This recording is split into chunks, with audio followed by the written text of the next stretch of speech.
بھی چاہتے ہیں کہ آپ کا نام ہماری سٹوری میں آئے تو جلدی سے G2 ٹی وی کو سبسکرائب کریں اور اپنا خوبصورت سا نام کامنٹس میں لکھنا مت بہت پرانی بات ہے، کوہ کاف کے دامن میں ایک خوبصورت ریاست آباد تھی جسے لوگ سلطنت گلستان کے نام سے جانتے تھے۔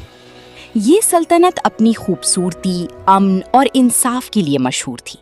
یہاں کے بادشاہ سلطان زویار ایک نہایت انصاف پسند حکمران تھے، مگر ان کی سب سے بڑی کمزوری تھی ان کی اکلوتی بیٹی شہزادی عنایا۔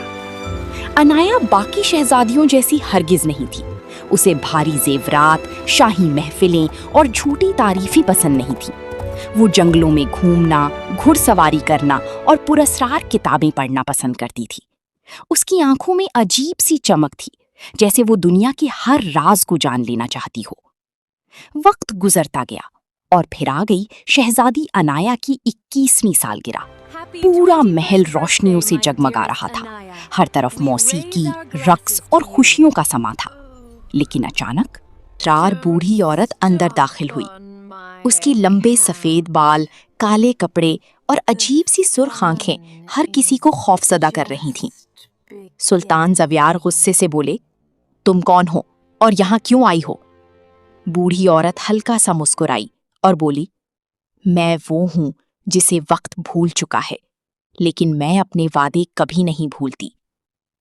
یہ کہہ کر اس نے اپنے تھیلے سے ایک عجیب سا سیاہ گلاب نکالا۔ وہ گلاب عام پھول جیسا نہیں تھا، اس کی پتیوں سے کالا دھواں نکل رہا تھا اور ایسا لگ رہا تھا جیسے وہ زندہ ہو۔ عنایا حیرت سے بولی، میں نے آج تک ایسا پھول نہیں دیکھا۔ بوڑھی عورت نے گلاب عنایا کے ہاتھ میں دیتے ہوئے کہا، یہ گلاب تمہیں وہ راستہ دکھائے گا جو تمہارے باپ نے برسوں سے تم سے چھپایا ہوا ہے۔ یہ کہہ کر وہ عورت اچانک غائب ہو گئی۔ رات گہری ہوتی گئی، مگر عنایا کو نیند نہیں آ رہی تھی۔ وہ بار بار اس سیاہ گلاب کو دیکھ رہی تھی۔ اچانک گلاب سے نیلی روشنی نکلنے لگی۔ وہ روشنی سیدھا محل کی ایک پرانی دیوار کی طرف جا رہی تھی۔ عنایا آہستہ آہستہ اس خفیہ راستے کی طرف بڑھی اور پھر ایک بند دروازہ خود بخود کھل گیا۔ عنایا کانپتے قدموں کے ساتھ سیڑھیاں اترنے لگی۔ نیچے ہر طرف گرد، اندھیرا اور خاموشی تھی۔